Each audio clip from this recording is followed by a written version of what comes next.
Welcome back to another technical deep dive here in the debug zone. Today we're tackling a big question and breaking it down with insights from other users.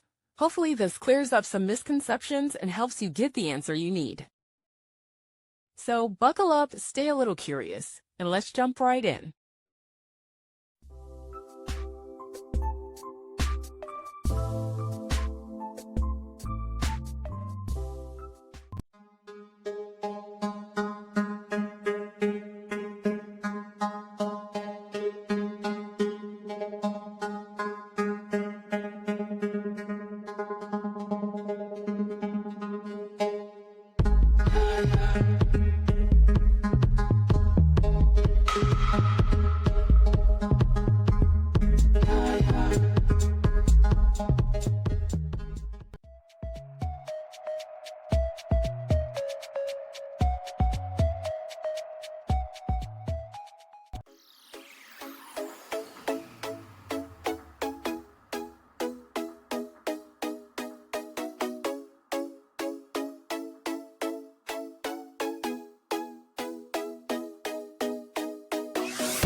And that's a wrap.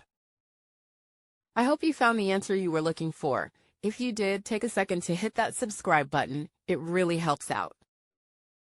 And let me know in the comments which solution worked best for you. See you next time in the debug zone.